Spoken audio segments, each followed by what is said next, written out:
Sa gitna ng mga usapin kaugnay sa pagpataw ng indefinite suspension kay Interim Chief Minister Abdulrauf Makakwa bilang Chief of Staff ng Bangsamoro Islamic Armed Forces o BIAF, muling umigting ang tanong ng ilan kung MILF-led pa ba ang Bangsamoro Transition Authority o BTA Parliament.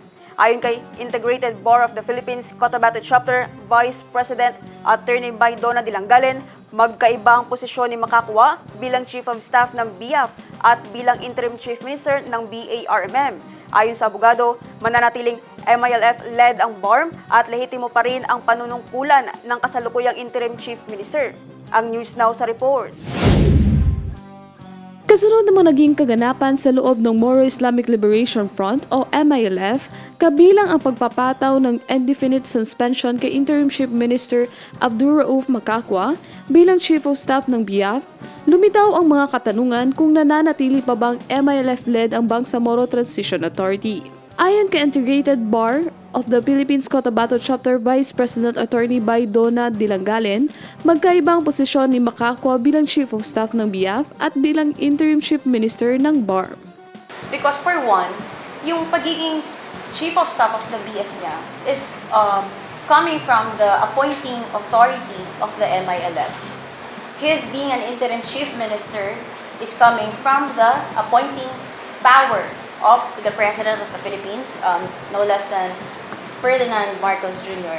And according to the Constitution, dun ang nanggaling na appointing power of the President is the constitutional provision na the President may appoint such other officers by which he may be authorized by law to appoint and not otherwise provided for by law.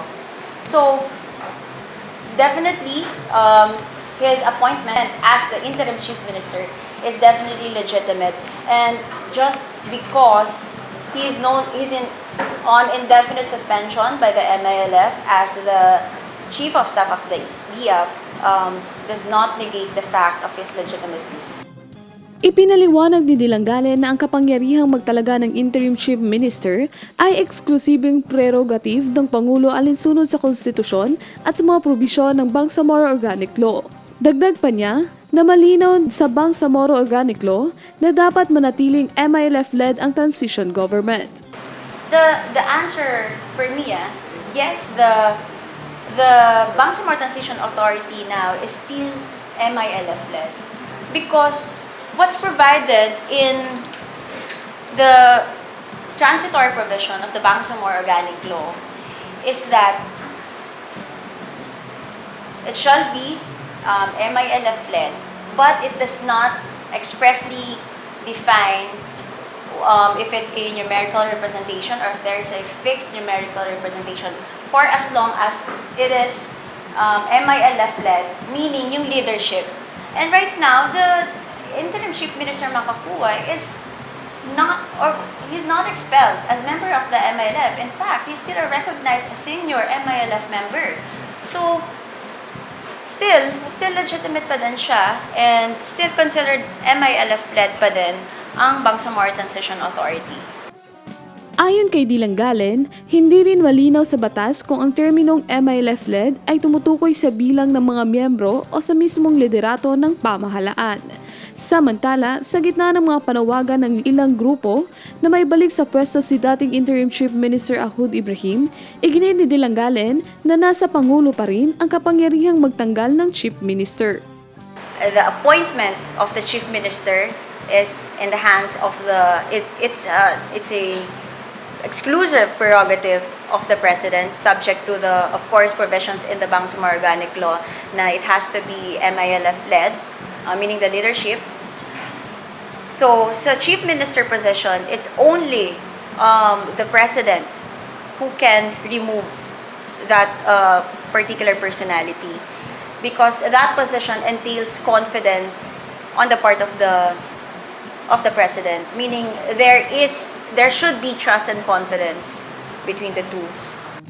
Bagamat kinilala niya ang karapatan ng mga mamamayan na magpahayag ng kanilang saloobin sa pamamagitan ng mapayapang pagkilos, binigyan din ni Dilangalen na nanatiling mahalaga ang pagkakaisa upang matiyak ang matagumpay na pagpapatuloy ng peace process sa Bangsamoro. if wala talagang pagkakaisa, just like in a normal family, sa family na lang, let's just do it as a logic.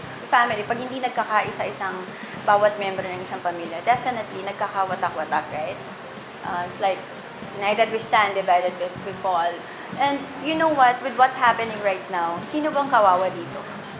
Yung mga maliliit na tao ng Bangsamoro, and not those people in position right now.